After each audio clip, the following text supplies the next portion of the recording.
वक्त भारत समेत पूरी दुनिया डॉक्टर भीमराव अंबेडकर को उनकी जयंती पर याद कर रही थी, लोग बाबा साहेब के आगे श्रद्धा से सिर झुका रहे थे और आधुनिक भारत के रचयिता से प्रेरणा लेने की बात कह रहे थे। उसी वक्त भरतपुर में बीजेपी के विधायक विजय बंसल ने बाबा साहब अंबेडकर पर ऐसा बयान दिया जिसे सुनकर हर कोई हैरान रह गया। स्कूल के उद्घाटन का मौका था। विधायक जी निजी स्कूल का उद्घाटन करने यहाँ पहुँचे थे। उन्हें मंच पर बुलाया गया। विधायक विजय बंसल मंच पर पहुँचे और फिर बोलना शुरू किया। इस दौरान उन्होंने अपने भाषण में बाबा साहब का जिक्र किया और कहा कि डॉक्टर भीमराव अंबेडकर संविधान निर्माता नहीं थे।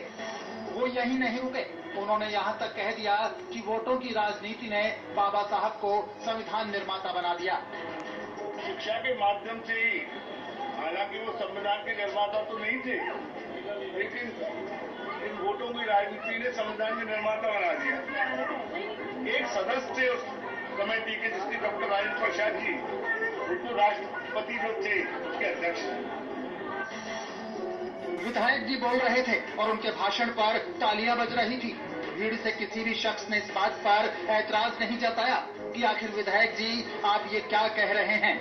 विजय बंसल ने सिर्फ बाबा साहब को संविधान निर्माता कहने से ही मना नहीं किया।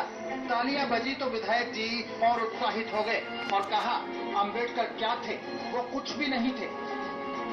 शिक्षा एक बहुत आवश्यक चीज है।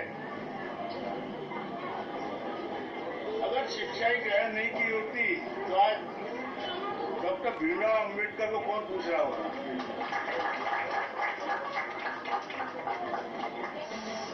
जिस देश के प्रधानमंत्री संविधान निर्माता डॉक्टर भीमराव अंबेडकर पर गर्व करते हों, जो बाबा साहब को दलितों का मसीहा बताते हों और उनकी सोच को आगे बढ़ाने की बात कर रहे हों, उसी पार्टी का एक विधायक बाबा साहब की जयंती पर ऐसा बयान दे दे तो आप क्या कहेंगे? राजीव